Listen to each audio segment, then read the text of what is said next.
biyaya at kapayapaan na nagmumula sa ating Panginoon Diyos, sumagana naman lahat sa bawat isa sa atin sa pamagitan ng ating Panginoong Heso Kristo. Muli tayo mag-aaral ng kanyang salita at ating tunghayan sa aklat ng Roma chapter 5, verse 1 and 2. Ganito ang sinasabi ng banal na kasulatan.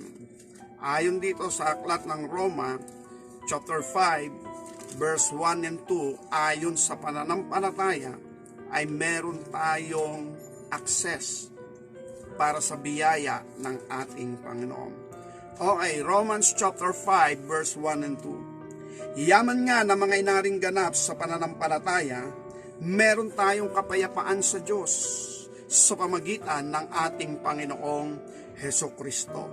Sa pamagitan din naman niya'y nangagkaroon tayo ng ating pagpasok sa pamagitan ng pananampalataya sa biyayang ito na diya'y nagsisilagi tayo at nangagagalak tayo sa pag-asa ng Diyos. Pagpalain ng Panginoon ang pagkabasa ng kanyang salita. At dito, pag-aaralan natin yung sinabi rito sa verse 2, sa pamagitan din naman niya'y nangagkaroon tayo ng ating pagpasok sa pamagitan ng pananampalataya sa biyayang ito na diyan ay nagsisilagi tayo at nangagagalak tayo sa pag-asa ng kalwalatian ng Diyos. Sa English ay ganito, verse 2. By whom also we have access by faith into His grace, wherein we stand and rejoice and hope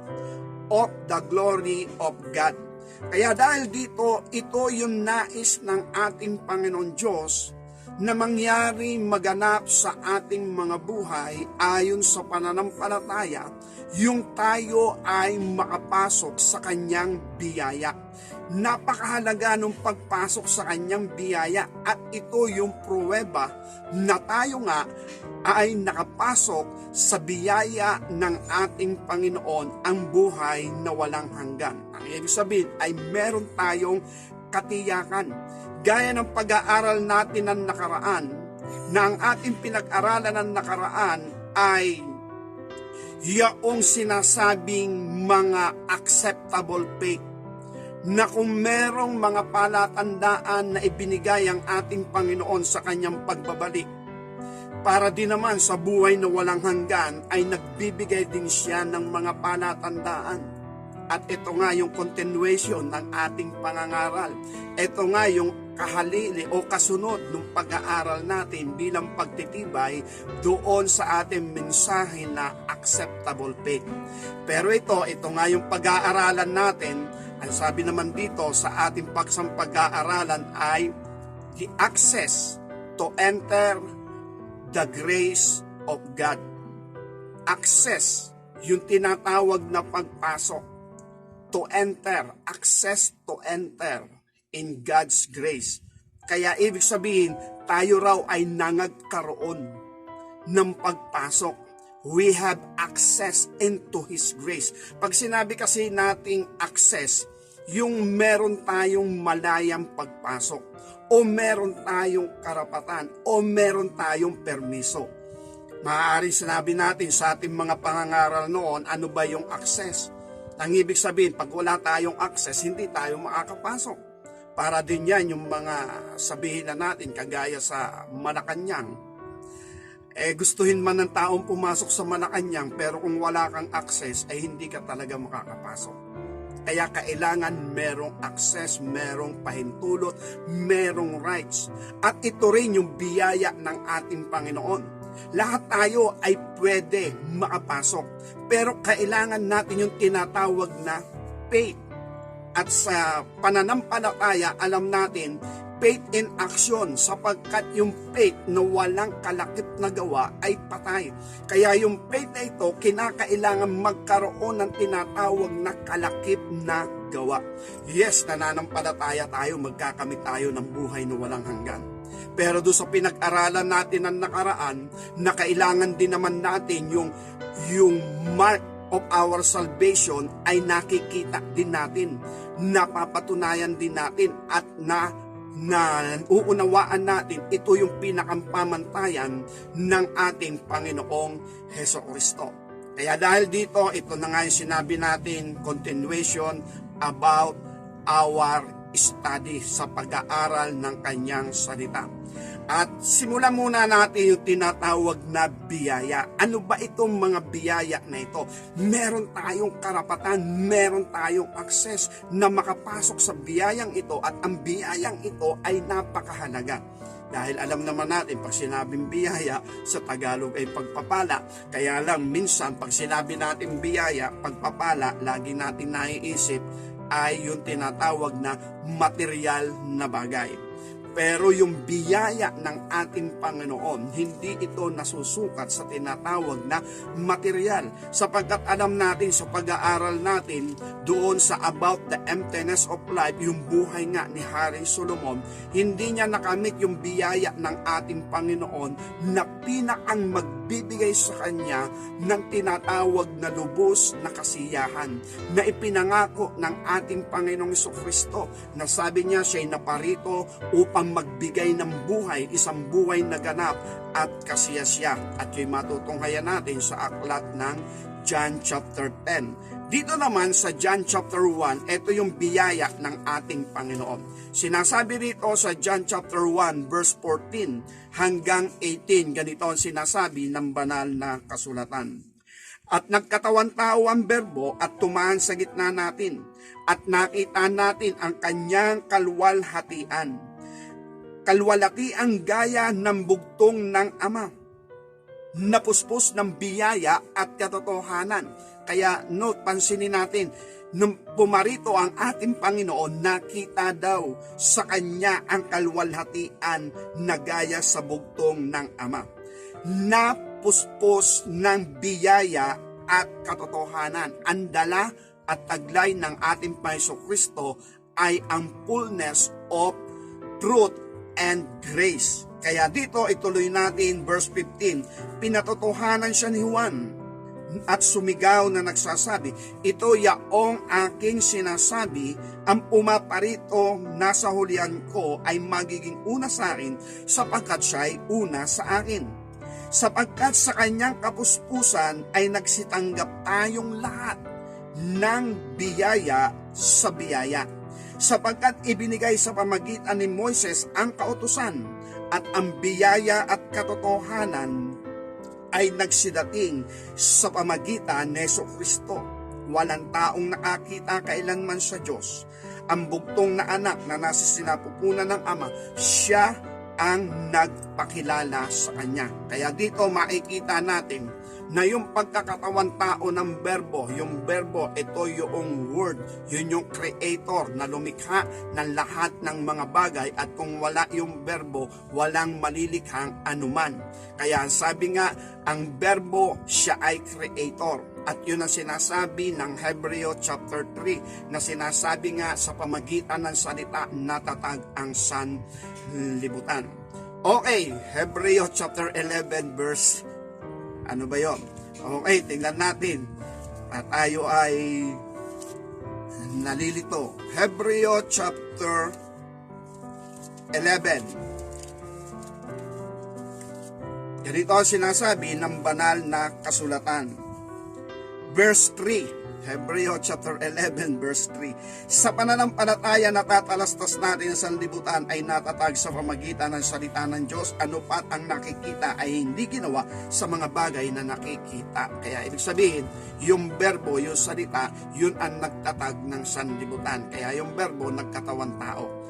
At itong Berbo na ito na nagkatawan tao, ang sabi nga, meron siyang dala na katotohanan at biyaya. At ang sabi nga rito sa ating binasa, biyaya sa biyaya. Kaya dalawa nang ibig sabihin, biyaya na sa biyaya pa.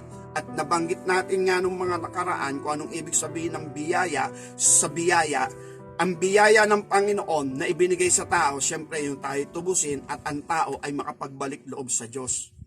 Pero ang biyaya nga sa biyaya, na gaya ng ating sinabi, Nung likhain ng ating Panginoon Diyos ang tao, hindi rin nila alam kung ano ang mabuti at masama, gaya ng mga anghel sa langit. Kaya nga may puno ng punong kahoy sa halamanan ng Eden na sinabi ng Panginoon, huwag niyong kakainin ang bunga ng pagkaalam ng mabuti at ng masama. Walang pagsalang kayo'y mamamatay. Kaya nanlikain ng ating Panginoon Diyos ang tao, bagamat siya'y merong larawan at wangis ng Diyos, na ang sabi nga roon ay meron silang holiness and righteousness, yung kabanalan at katwiran nagmumula sa ating Panginoon.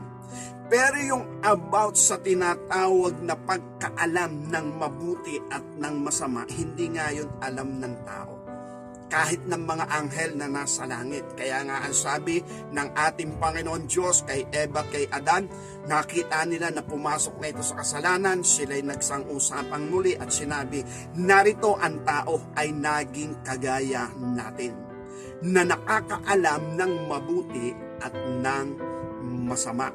Kasi yung buhay kasi nila andun lagi sa matuwid, lagi sa mabuti lang. Pero pumasok na nga sila sa pagkaalam ng masama o ng mabuti rin. Ibig sabihin, nakita nila yung pinakang balance na kagaya ng ating Panginoon Diyos. Okay, halinawa, maunawaan natin ang ibig sabihin ng pagkalalang ng ating Panginoon Diyos sa tao ay hindi rin nila alam kung ano ang mabuti at ang masama. At sa kalangitan, maging ang mga anghel, hindi rin nila alam kung ano ang mabuti at ang masama. Then nilikha ang tao, bagamat may larawan at wangis ng ating Panginoon Diyos, pero hindi inilagay sa kanila ang pagkaalam ng mabuti at ng masama. Kaya dahil dito, bumagsak ang tao sa utos ng Diyos. Sinubukan nila na kumain ng pagkaalam ng bunga ng punong kahoy, ng pagkaalam ng mabuti at ng masama. At dahil doon, namatay sila sa harapan ng Diyos. Ngayon, nire-restore sa pamagitan ng ating Panginoon Jesucristo ang tao, yung kinabagsakan ng tao. Nire-restore ng ating Panginoon Jesucristo, tinubos tayo sa kalagayang yun. Sa kalagayang yun, siya ang naging tagapagbayad ng kasalanang ginawa ni Eva at ni Adan. Pero ang sitwasyon nga, alam na ng tao kung ano ang mabuti at masama. Nagaya ng sinabi nga ng ating Panginoon Diyos, narito ang tao, naging kagaya na natin, na nakakaalam na ng mabuti at ng masama. Hindi kagaya ng mga anghel, hindi pa rin nila alam kung ano ang mabuti at masama. At ang tao nga ay nagiging larawan sa harapan ng Diyos at sa mga anghel, o sa harapan ng Diyos, yung mga anghel niya na nasa harapan nga ng Panginoon, sa pamagitan na nangyayari at nagaganap sa buhay ng tao, nakikita ng mga anghel kung ano ang nangyari sa kanilang mga kasamahan noon na walang iba kundi si Lucifer at ang mga umayon sa gusto ni Lucifer, na siya ay umupo din o makaupo din, uupo din siya sa taberos doon sa kapisanan ng Diyos. Doon siya uupo, yun yung trono ng ating Panginoon. Bagay na hindi nila alam kung yun ay tama o mali, hindi nga yun nila alam. At higit sa lahat, walang tala sa banal na kasulatan kung yun ay naupuan ni Lucifer. At ako'y naniniwala, hindi yun nagawa ni Lucifer. Ibinaba na siya, at ang lahat na naniniwala kay Lucifer na dapat siyang umupo sa trono ng Diyos o doon sa kapisanan ng ating Panginoon Diyos. Pero hindi yun nangyari. Ibinaba sila. Eto ngayon, nadaanan natin yan kung anong ibig sabihin ng biyaya sa biyaya. Ang plano ng Panginoon ay restore ang tao sa kinabagsakan ni Eva at ni Adan na pagkakasala, na ang tao ay buhayin niyang muli o i-revive niyang muli. Yung pinag-aralan natin about quickening, i-quicken uli niya yung tao, yung dating ng kalagayan ng tao, i-quicken nga niya uli yun. At para ma-quicken ang tao, kailangan yung kasalanang ginawa ni Eva at ni Adan may magbayad. Dahil kung pagbabayaran ito ni Eva at ni Adan, ang kabayaran ng kamatayan, eternal life, eternal death na yon. Yun yung ikalawang kamatayan. Pero hindi pinahintulutan ng ating Panginoon Diyos na makarating nga doon sa ikalawang kamatayan, kundi tayo ay tinubos na niya. At siya ang nagbayad ng ating kasalanan dun sa krus ng Kalbaryo. At naranasan din niya yung Hades sapagkat pinasan niya ang kasalanan ng tao. Dun sa Aklat ng Mga Gawa, chapter 2, verse 23, 24, verse 27 at verse 31, makikita natin doon na ang ating Jesucristo ay nababa sa Hades. Pero after 3 days, ibinangon siya ng ating Panginoon at doon natatag yung biyaya. Doon nakapasok yung tinatawag na biyaya para sa mga tao. At ang biyayang ito ay about the restoration of the human being. At tingnan natin uli yung ating mga tinalakay na nakaraan sa Aklat ng Hebreo. Ganito sinasabi sa chapter 10, verse 29, gaano kayang higpit ng parusa sa akala ninyo ang ihahatol na nauukol doon sa yumurak sa anak ng Diyos at umaring di banal sa dugo ng tipan na nagpabanal sa kanya at umalipusta sa espiritu ng biyaya. Ngayon itong biyayang ito, biyayang mula sa Diyos at ito ay may kalakip na biyaya mula doon sa espiritu at ang espiritong ito ay ang katotohanan na ang ating Panginoon Diyos ay nagsasaayos sa sitwasyon at kalagayan ng buhay ng tao at kung ito'y i-refuse ng tao, wala nang gagabay, tutulong o tutubos pa sa tao. At ang biyayangang ito ay isang katotohanan mula sa ating Panginoon. Kaya nalakip doon, espiritu ng biyaya. At ang biyayang ito daw yung nagpabanal uli sa ating Panginoon sapagkat yung kasalanan pinasan niya, hindi naman mawawala yun sa kanya. Siya ang pumasanan sa libutan. At ito nga, ayon nga sa Hebreo chapter 5, sa ating pag-aaral ng mga nakaraan, ganito ang sinasabi ng Hebreo chapter 5, verse 7 to 9. Na siya sa mga araw ng kanyang mga laman ay naghandog ng mga panalangin at mga daing, na sumisigaw ng malakas at lumulunga doon sa may kapangyarihang makapagligtas sa kanya sa kamatayan at dininig siya dahil sa kanyang banal na takot. Bagamat siya'y anak, gayon may natuto ng pagtalima sa pamagitan ng mga bagay na kanyang tiniis. At nang siya'y mapaging sakdal, ay siya ang gumawa ng walang hanggang kaligtasan ng lahat ng mga nagsisitalima sa kanya. Kaya dito makikita natin, alam ng Panginoon kung ano yung kanyang responsibilidad na gagampanan bilang Misayas, bilang Redeemer, bilang tagapamagitan sa ating Panginoon Diyos at sa tao. Siya ang magbabayad ng kasalanan o aakop ng kasalanan. Wala siyang ginawang kasalanan. Malinis siya. Perfect siya sa harapan ng Diyos, maging yung kanyang dugo. Bagamat kagaya ng sinabi natin, bagamat sa paningin ng tao, ay talagang marami siyang kapintasan, lalo na ayon dun sa kautusan at madadaanan din natin kung bakit ganon na ang ating Panginoon Diyos ay lumalabag sa kautusan o yung law of Moses. Bagamat sa ating binasa kanina na ang kautusan ay dumating sa pamagitan ni Moises.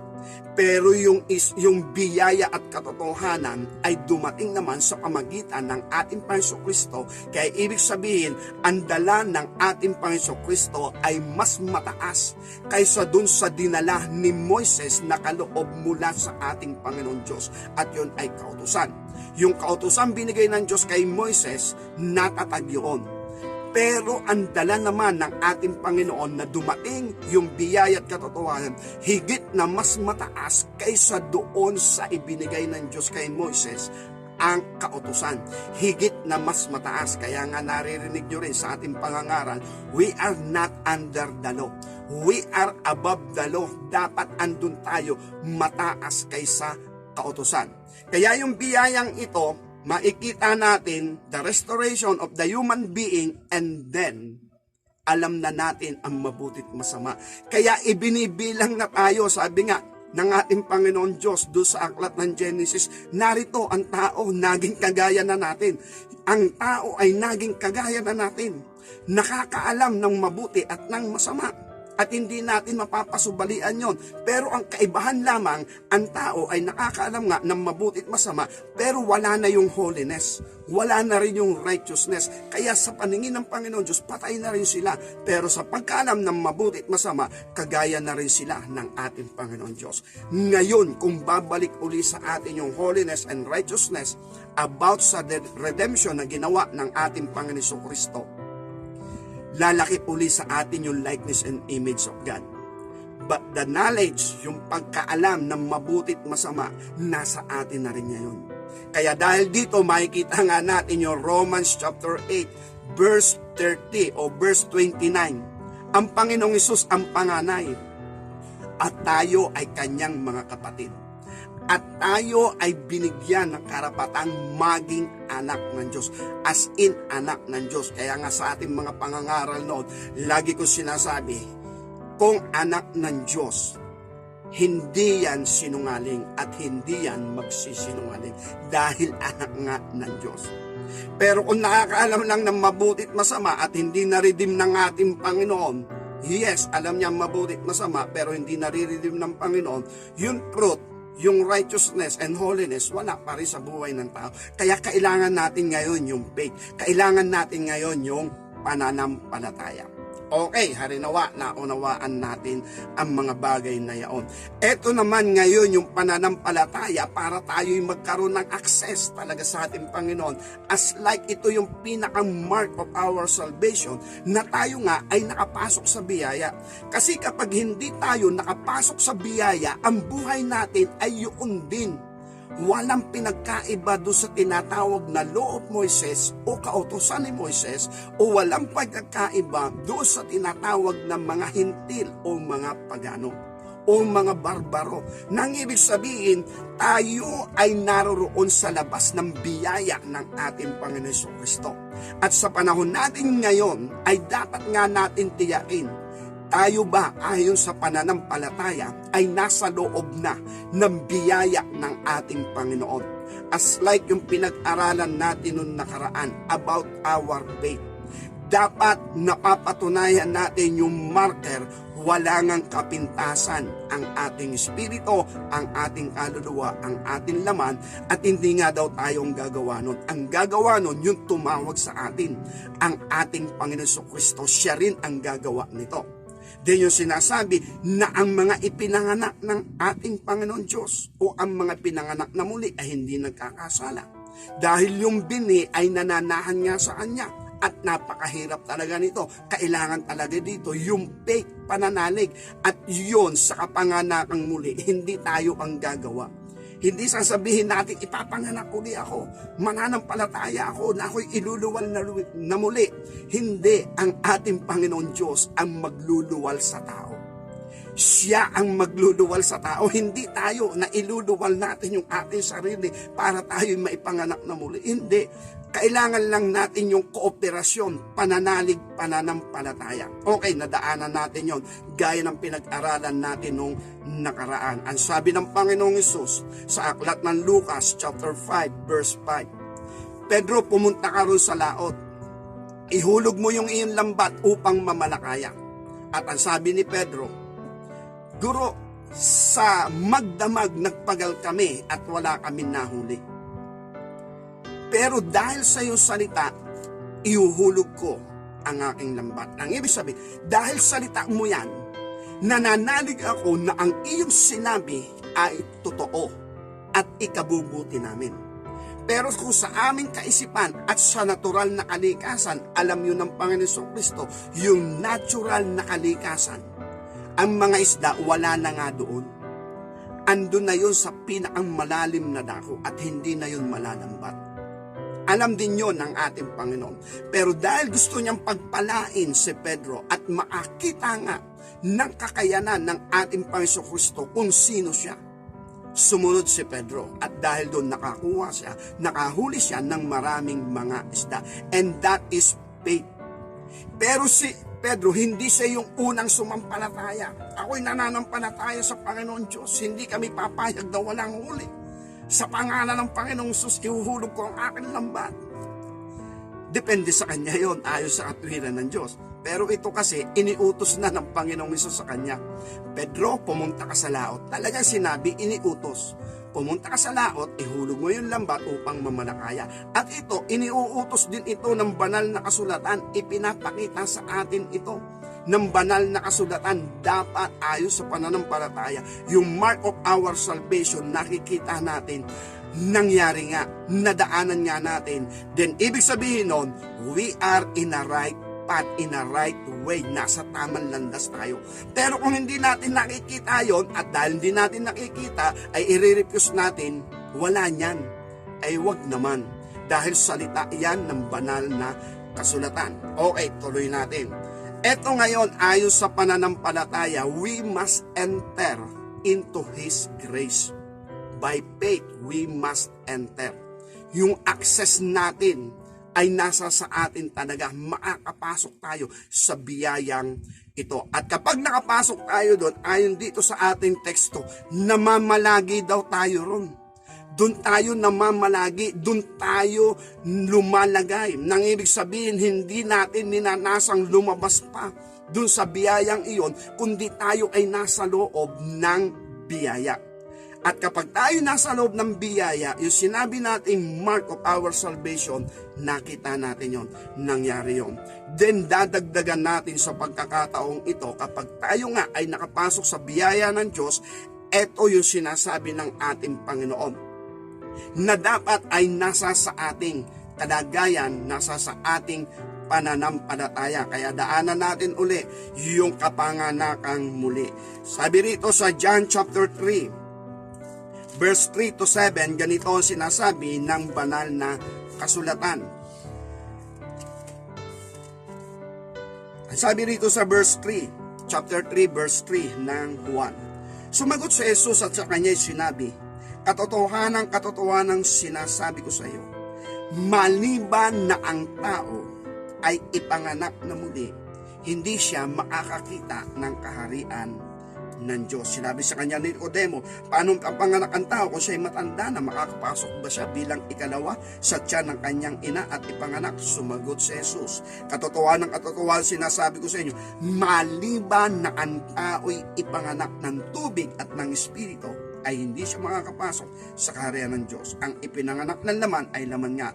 Ang ipinanganak ng Espiritu ay Espiritu nga. Huwag kang magtaka sa akin sinasabi sa iyo, kinakailangan kayo'y ipanganak na muli.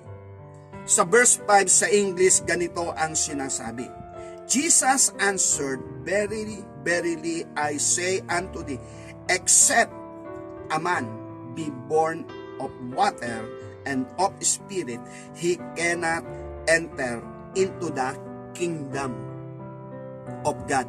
Kaya ibig sabihin, ito yung pinakang permiso, ito yung pinakang access. Maliban na ipanganak na muli, hindi makakapasok. Kaya marami nga sa Matthew chapter 7 verse 21, gusto nilang pumasok pero hindi sila makakapasok. At yung mga gustong pumasok, yun ay nakagawa rin ng himala sa pangalan ng Panginoong Hesus, nananampalataya din sa pangalan ng Panginoong Hesus, pero hindi nakapasok sa biyaya. Kaya sabi ng Panginoon, di ko kayo nakikilala. Kung sino kayo, kung taga saan kayo, kayong manggagawa ng katampalasanan. Kung manggagawa ng kalikuan at ng katampalasanan, hindi nga yun nakapasok sa biyaya. Pero pinapangaral din nila ang ating Panginoong Hesukristo. Ipinapakilala rin nila ng ating Hesukristo ay manunubos at tagapagligtas, pero sa usapin ng pagpasok sa biyaya ng ating Panginoong Hesukristo, sila mismo ay hindi nakapasok sa biyaya. Kaya ang ituturo lamang nila sa mga tao ay yung ang ating Panginoong Hesukristo ay Redeemer, tagapagligtas, siya yung manunubos. At kailangan natin siyang tanggapin at sampalatayanan. Pero tama yun, pero meron dong pruweba. At ang pruweba nun ay walang iba kundi yung ating sinasabing nakapasok sa biyaya. Dahil kapag hindi nga nakapasok sa biyaya, yung buhay nga ang sabi naroon pa rin sa tinatawag na kalikuan at paggawa ng katampalasanan. Okay, liliwanagin natin itong maigi. Ito na nga yung isa. except a man be born again, he cannot see the kingdom of God. At yan ay related doon sa 1 John 3:9, na ang pinakampalatandaan na ipinanganak siya ng Diyos, ang Diyos ang nanganak sa kanya. Hindi nga nagkakasala dahil yung binhi nananatili at nananahan sa kanya. Ibig sabihin, na-work out siya na ating Panginoong Kristo, bagong tao na talaga siya, na ipanganak na nga muli siya ng ating Panginoon Diyos. At dahil doon, ito yung sinasabi ng banal na kasulatan, except a man be born again, he cannot see the kingdom of God. Kaya hindi yan pasok doon sa tinatawag na miyembro ka ng reliyon o miyembro ka ng mga born again. Hindi yon. Ang kailangan dito, ang Diyos, ang ating Panginoon Diyos, ang magluluwal sa iyo. Hindi ikaw ang magluluwal sa iyong sarili at hindi ka rin iluluwal ng reliyon. At dahil dito, eto nga rin yung sinasabi bilang pangalawa, na sinasabi na tayo ngay nakapasok sa biyaya ng ating Panginoon. Ayon dito sa Matthew chapter 5, ganito ang sinasabi ng banal na kasulatan. Sa verse 20, ito yung sabi ng ating Panginoong Hesukristo. Sapagkat sinasabi ko sa inyo, kung hindi hihigit ang inyong katwiran sa katwiran ng mga eskriba at ng mga pariseyo, sa anumang paraan ay hindi kayo magsisipasok sa kaharian ng langit. Kaya dito makikita rin natin, sinabi talaga ito ng Panginoon Jesucristo. Kung yung katwiran ninyo, yung pangangatwiran ninyo, o yung righteousness ninyo, hindi hihigit sa righteousness ng mga eskriba at pariseyo, sa anumang paraan, hindi kayo papasok sa kaharian ng langit. Pero pag tiningnan natin, yung sinabi dito, eskriba at mga pariseyo, hindi sila masasamang tao. Na akala nga natin bilang mga Nazarene, pag sinabing pariseyo yung taong yan, kala bang tingin natin napakasama ng mga pariseyo? Hindi. Lalo na nung mga bata pa kami, naririnig ko sa matatanda, Hudyo kang bata ka. Para bang ang dati pag sinabing Hudyo kang bata ka, para bang ang tingin na sa iyo ng matatanda bilang bata at tinagurihan kang Hudyo, para bang may buntot at may sungay ka na. Ay ganun yung naririnig ko nung una. At I believe sa mga nauna pa sa akin, sa mga mas may edad na sa akin, sa mga, sabi nga senior citizen na, bilang mga Pilipino at narito tayo sa parte ng Luzon, naririnig natin yan, sinasabing Hudyo ka. Kasi pagka tinagurian kang Hudyo ka, parang ang dating napakasama mo ng tao. Ba't pag binasa nga natin ang banal na kasulatan, ba't ganon? Ang matuwid sa harapan ng ating Panginoon Diyos ay ang reliyon ng Hudyo. Yun yung matuwid, kaya nga marahil nung pinagbabawal talaga ang Biblia. Kasi yung nga ang taguri, no, para bang ang Hudyo ay napakasama. Hindi. Sila nga yung gumaganap ng batas ng Diyos. Sila yung gumaganap ng kautusan ng Diyos. Kaya dahil dito, ang mga Hudyo, yan ang matuwid sa harapan ng Diyos na gumaganap ng kautusan ng Diyos. Kaya nga sabi natin, according to the Bible, sabi nga ang reliyon ng Hudyo, ang nagkaloob nga niyan ay ang Diyos ibinigay kay Moises. Kaya doon sa ating binasa sa John chapter 1, na ang kautusan ay dumating sa pamagitan ni Moises. Pero yung biyaya at katotohanan ay dumating naman sa pamagitan ng ating Panginoon Jesucristo. Kaya ibig sabihin, yung kautusan na ibinigay ng ating Panginoon Diyos kay Moises, at yun yung tinawag na reliyon ng Hudyo, at ang hari nga ng mga Hudyo ayon sa banal na kasulatan ay ang ating Panginoon Jesucristo. At dahil dito, ang sabi ng Panginoong Hesus, kung yung katwiran nyo ay hindi hihigit sa katwiran ng mga eskriba at pariseyo, sa anumang paraan, hindi kayo papasok sa kaharian ng langit. Kaya ibig sabihin, dapat ay mahigitan mo na nasa pananampalataya ang katwiran ng eskriba at pariseyo. At mahirap mangyari yon kung wala tayo sa biyaya ng Diyos. Kung hindi tayo pasok sa biyaya ng ating Panginoon Diyos. Kasi nga, ganito ang sinasabi ng banal na kasulatan. Excuse me. Ang sabi rito sa Matthew chapter 13, verse 52, ganito ang sinasabi ng banal na kasulatan. Matthew chapter 13, verse 52. At sinabi niya sa kanila, kaya't ang bawat eskriba na ginagawang alagad sa kaharian ng langit ay tulad sa isang tao na puno ng sambahayan na naglalabas ng kanyang kayamanan ng mga bagay na bago at luma. Ang sabi rito, ang mga eskriba, mga eskriba na ginagawang alagad sa kaharian ng langit, hindi dito sa lupa, ginagawang alagad sa kaharian ng langit. Ibig sabihin, sila yung kinalulugdan ng ating Panginoon. At kung sila ay karapat-dapat na maging alagad ng kaharian ng langit, ang sabi ng Panginoon, ang katwiran niyang mga yan, na ginagawang alagad sa kaharian ng langit, walang iba kundi yung mga eskriba na yan. Karapat-dapat yan sa kaharian ng langit dahil sabi nga, yan ay ginagawang alagad sa kaharian ng langit.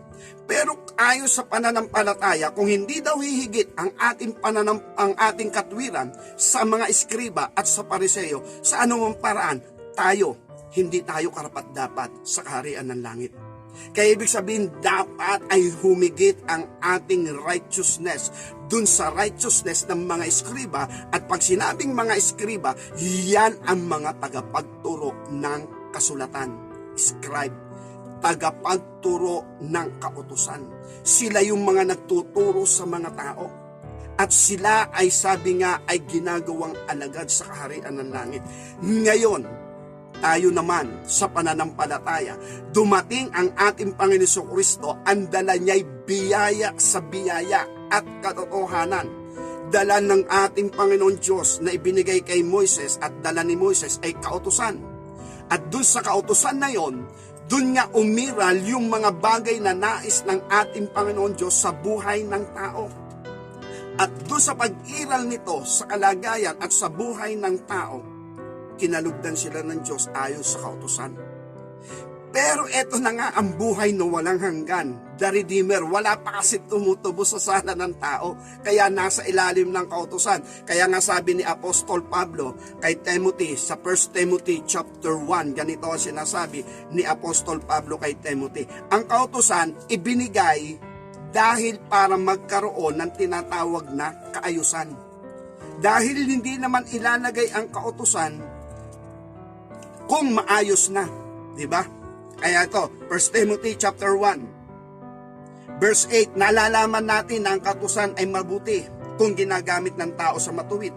Yamang nalalaman ito, ang kautusan ay hindi ginawa dahil sa mga taong matuwid, kundi sa mga taong walang kautusan at manggugulo, dahil sa mga masasama, sa mga makasalanan, dahil sa mga di banal, at mapaglapastangan dahil sa mga nagsisipatay sa ama at nagsisipatay sa ina, dahil sa mga mamamatay tao, dahil sa mga mapakiapit, dahil sa mga nakikiapit sa kapwa lalaki, dahil sa mga nagnanakaw ng tao, at dahil sa mga bulaan, dahil sa mga mapagsumpa ng kabulaanan, at kung meron pang ibang bagay laban sa mabuting aral. Kaya inilagay ang kautusan para magkaroon ng kaayusan. At dahil nga, walang kaayusan dahil pumasok ang kasalanan. Pero kung hindi pumasok ang kasalanan, nasa kaayusan ang lahat ng bagay. Pero dahil ang tao ay pumasok na nga sa kasalanan, naging magulo ang buhay. Kaya nga naririyan yung digmaan, sabi nga walang respeto sa isa't isa. No, kaya dahil dito, naging magulo ang mundo, naging magulo ang buhay ng tao. Pero nais ngang ayusin niya ng ating Panginoon Diyos sa pamagitan ng ating Panginoon Kristo, na kapag ang kasalanan ay inalis sa buhay ng tao, ay nagkakaroon uli siya ng tinatawag na maayos na ugnayan sa Diyos, at hindi niya kailangang lagyan ng kautusan dahil ang ginagawa niya ay tinatawag na pag-ibig na nagmumula sa Diyos. At ibig sabihin nito, siya ay laging lumalagay ay sa kaayusan. Kaya nga sabi, hindi nga kailangang dapat bigyan ng kautusan. Pero dahil wala pang tumutubo sa sala ng tao, unang ibinigay ng ating Panginoon Diyos sa pamagitan ni Moises ang kautusan, yung law of Moises, para magkaroon ng kaayusan. At dahil dito sa mga tumatalima at sumusunod sa kautusan, pinagpapala sila ng ating Panginoon. Binebless sila ng ating Panginoon. Ang proteksyon ng Panginoon nasa kanila. Pero sabi nga natin, sa kautusan, wala rong pangako ng buhay na walang hanggan. Ito nga ang sabi ng ating Panginoon Kristo sa mga eskriba at sa mga Pariseo. John chapter 5, ganito ang sinasabi ng banal na kasulatan. Na sinasabi, saliksikin nga ninyo ang mga kasulatan o ang kautusan. Kung iniisip nyo sa mga yaon, meron kayong buhay na walang hanggan. Sa mga tuwid, wala nga. Okay, John chapter 5. John chapter 5 verse 38. 39.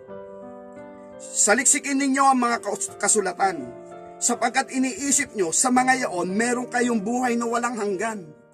Ang mga ito'y siyang nagpapatotoo tungkol sa akin at ayaw kayong magsilapit sa akin upang kayo magkaroon ng buhay.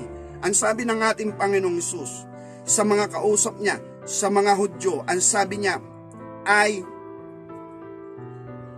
saliksikin nyo ang mga kautusan o ang kasulatan, sapagkat iniisip nyo sa mga yaon ay meron kayong buhay na walang hanggan. Sa kautusan, wala talagang pangako ng buhay na walang hanggan. Lagi natin sinasabi yan. Ang pangako dyan, pagpapalain ka, yayaman ka, hahaba ang buhay mo, dadami ang lahi mo, magiging dakila ka, dadami ang iyong mga ari-arian.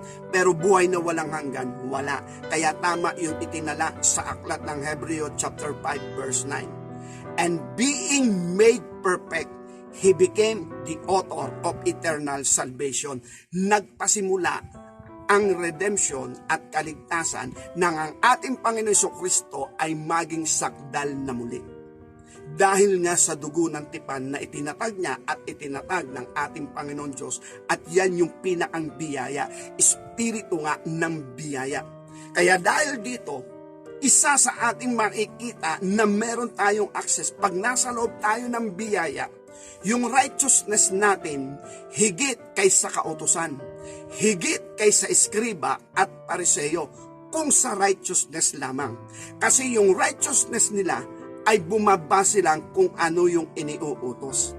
Pero kung hindi naman iniuutos, hindi na nila alam kung ano pa yung pinakang mabuti para sa harapan ng ating Panginoon Diyos.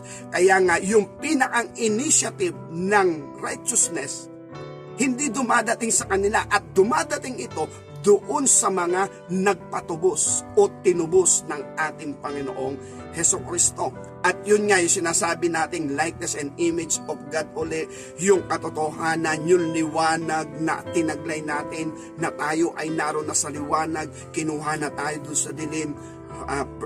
1 Peter chapter 2 verse 9, nang ibig sabihin dinala na tayo sa kaliwanagan, then tayo banal na templo ng Panginoon, nagliwanag sa atin ng katotohanan, at dahil doon binabantayan natin ang banal na templo ng Diyos, at tayo ang nangangalaga niyan dahil ito'y templo na nga ng ating Panginoon, at tayo nga ay royal priesthood na ng ating Panginoon, nang ibig sabihin nakapasok tayo sa biyaya.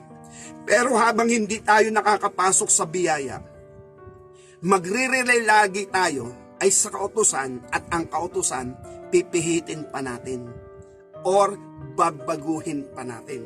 Kaya ibig sabihin, yung pinakang initiative ng righteousness hindi nga maabot ng tao. Kaya hindi ito pagalingan na madadaig natin sa debate yung mga eskriba. Ay kung pag-uusapan nila yung kautusan, wala kang magagawa. Pero pag-uusapan natin ay about righteousness. No? Yung sinabi ng banal na kasulatan, kung hindi higit ang inyong katwiran, sa katwiran ng mga eskriba at pariseo, sa anumang paraan, hindi kayo magsisipasok sa kaharian ng langit. Sapagkat ang kautusan, iniiwan na nga. Dalayan ni Moises ang kautusan. Pero nang dumating ang Panginoon, ang dala naman niya, biyaya at katotohanan, mas higit sa kautusan.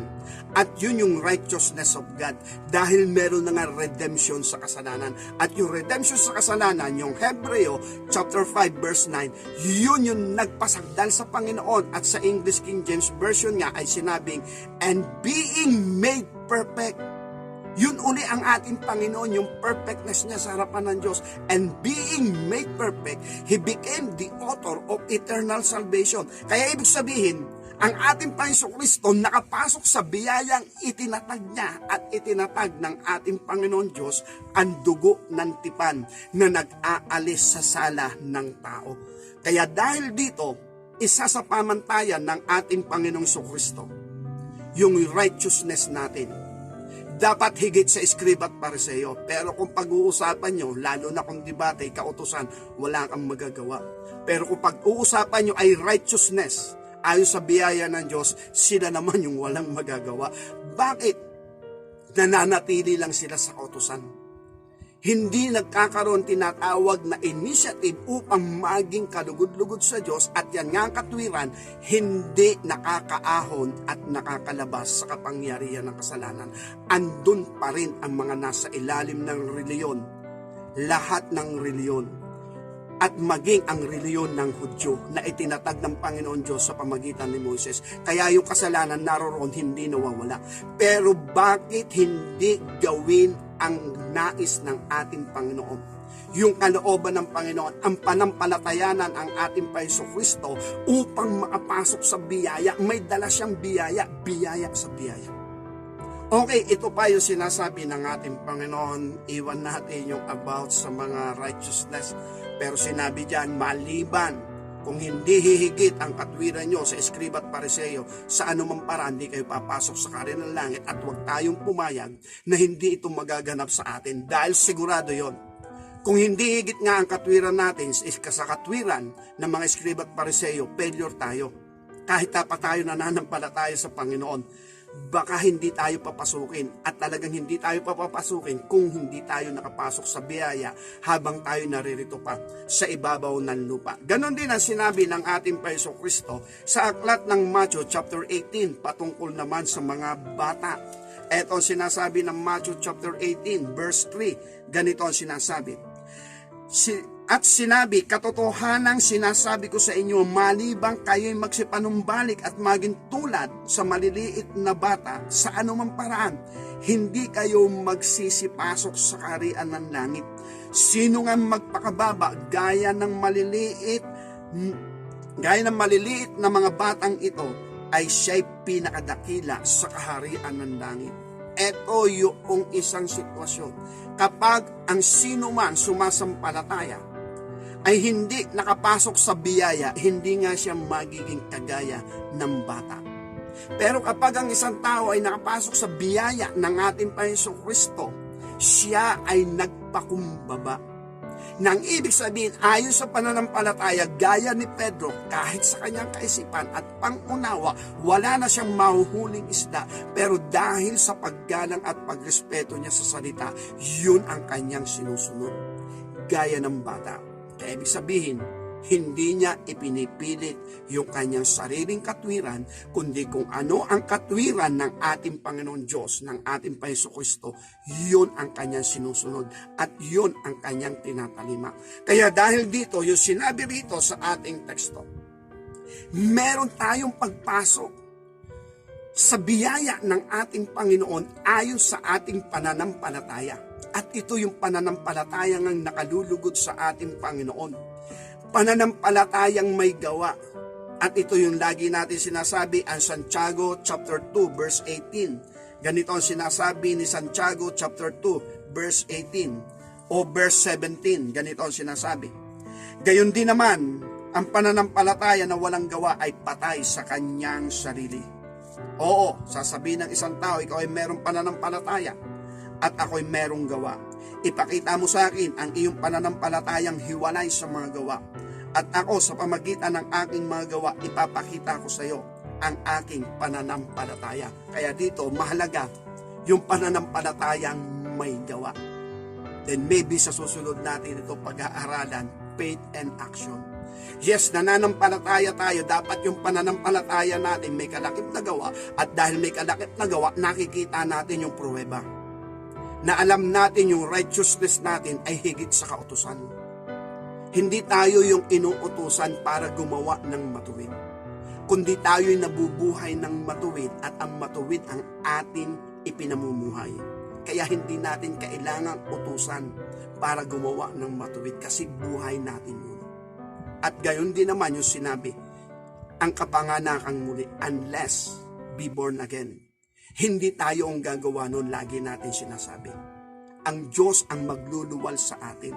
Sabi nga ng 1 John pa rin, the 1 John, na sinasabi, sila'y ipinanganak ng Diyos. Ating tingnan muli ang sinasabi ni Juan. Chapter 5 verse 1. Ay sino man nananampalataya na si Jesus ay siyang Kristo ay ipinanganak ng Diyos, at ang bawat umiibig ay umibig din naman sa ipinanganak niyaon. Ang sabi rito, sino mang nananampalataya na si Jesus ay siyang Kristo ay ipinanganak ng Diyos. Sa English ay ganito sinabi, whosoever believeth that Jesus is the Christ is born of God. Ang nanganak ay ang Diyos, hindi tayo. Hindi tayo na kapag tayo nangaral at may sumampalataya ay iniluwal natin sila, hindi inilalapit natin sila sa Panginoon, at kung sila ay makipagkasundo sa Panginoon, iniluluwal sila ng ating Panginoon. Ang Diyos ang nagluluwal sa kanila. Hindi yung ibig sabihin binautismuhan natin ng tao ay iniluwal na ito sa kaharian ng Diyos. Hindi ganon. Kaya dahil dito mga kapatid sa ating Panginoon Diyos, itong biyayang ito napakalaga.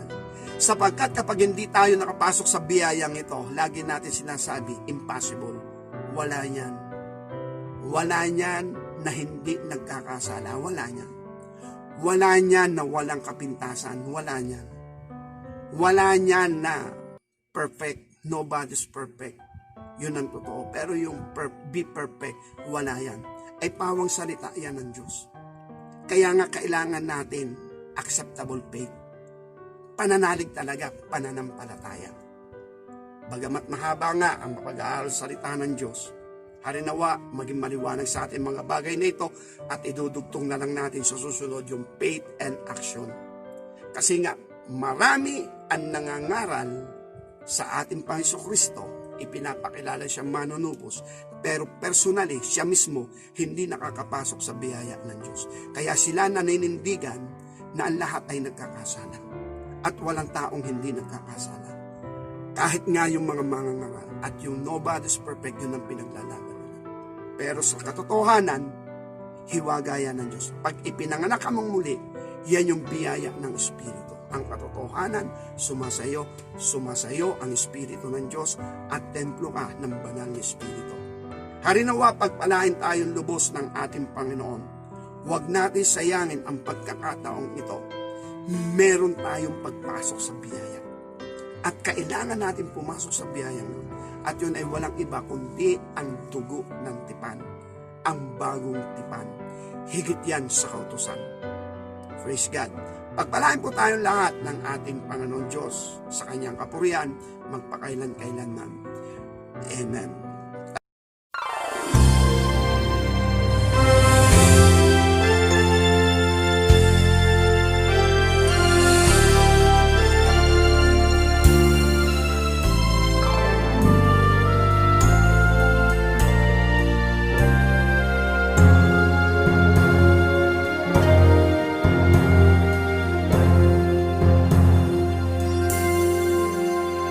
If my people humble themselves and pray, if they seek my face,